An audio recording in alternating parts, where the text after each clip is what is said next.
Alright, Shalom. First and foremost, I want to give all praises, honor, and glory to the Heavenly Father and His only begotten Son, Yahweh, Ba'ashem, Yahushai, Ba'ashem, Harachak Wadash, double honors be unto the apostles and elders at Great Millstone who rule well and taught us this 100% truth. Much peace and blessings be unto you, hopeful, elect out to push not this word of thought, truth, and sincerity. To you, all you Akim say Shalom. I am the Akira. I'm coming in with a quick video going into a post by a guy named Toby Turner, and the post is captioned, "The at Mayo Clinic rejected mom's lung transplant due to lack of a full C19 examination. Mayo with the side of murder, question mark, exclamation mark, question mark, exclamation mark, exclamation mark." And the picture reads, "Dear blank, based on guidance from the American Society of Transplantation and the Center for Disease Control and Prevention, we require all lung transplant patients receive, full examinations against C19. At this current time, you indicated that you have not received a C19 examination. If you want to be considered for a lung evaluation, you will first need to obtain this examination and provide proof that it has been obtained. Sincerely, CK, MD, right?"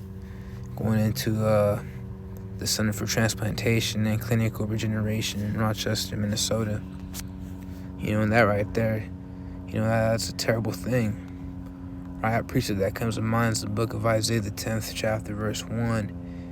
And it reads, Woe unto them that decree unrighteous decrees, and that right grievousness which they have prescribed." Right? That's an unrighteous decree, man. That's a terrible thing to do. You have a dying person that's in need of a transplant. You're, not willing to take them in because a lack of, examination status, if you will. Right? But, at the end of the day, that's just Esau Edom, right? That's how he's programmed. That's how he is. He's unfit for rulership. And that's why the Lord will never very soon dethrone him. Right, if I can get a quick precept out, this is the book of Ecclesiastes, the 3rd chapter, verse 1. "To everything there is a time, most likely there is a season, and a time to every purpose under the heaven." Right? An example of this situation. This is just an example out of many going to show you how this man is unfit for rulership, and he has to be, taken out, right? So that the Lord may establish the wise king, right? Somebody else, referring to Yahushai and the rest of the nation of Israel. All right, because we're gonna rule after this guy, this devil. Verse 2, it reads, "A time to be born and a time to die, a time to plant and a time to pluck up that which is planted," right?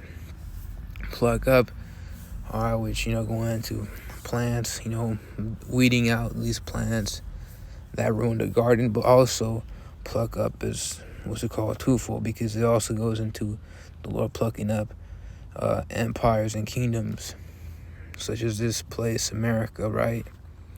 Babylon the Great, Nineveh, Sodom, and Egypt. Every great city that transgressed, you could liken it to this place because America follows in those footsteps.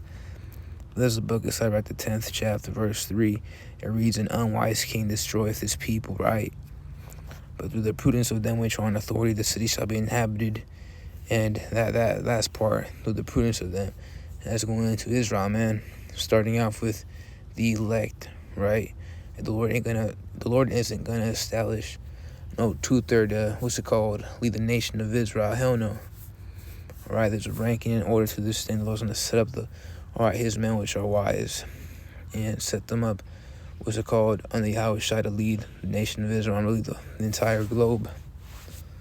Right, the power of the earth is in the hand of the Lord, and in due time he will set over it one that is profitable. Right, and it seems like it's a long time coming, but it's very soon, right? Back at the 2nd chapter goes into that, how though it tarry, wait for us not tarry. Right, it shall come to pass very soon, as we know and believe it. But I'm ended off in the book of Proverbs, the 29th chapter, verse 2. It does read,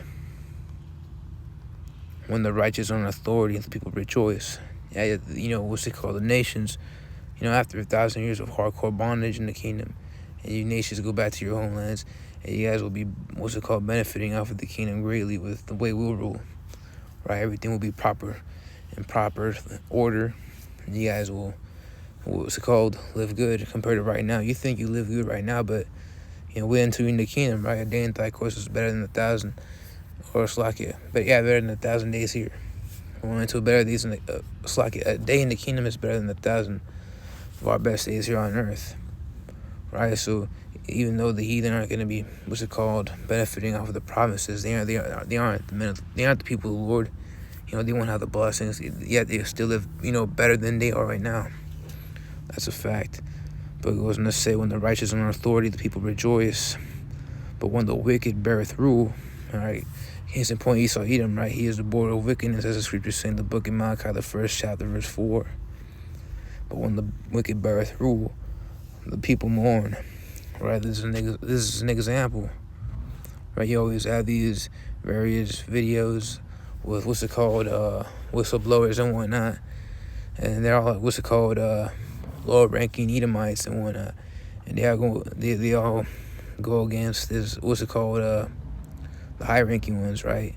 And this damn devil needs to be put out of power, right? This is literally a form of murder. You're not trying to, what's it called, accept a lady because she lacks status and, what's it called, of a fool, quitting 19, Japanese, right? We're still at this after several years. There's still an ongoing problem. But I just want to do a quick, little lesson on that. Esau's unfit for rule, and Lord's gonna dethrone him. All right, and that does say the Lord Yahweh Ba'ashim was shy, right? My word shall not return unto me void. That's the Heavenly Father speaking. So whatever was prophecy, it's gonna come to pass, and we wait on that. But with that being said, hopefully that's last one was edifying. To the next one, I do say shalom.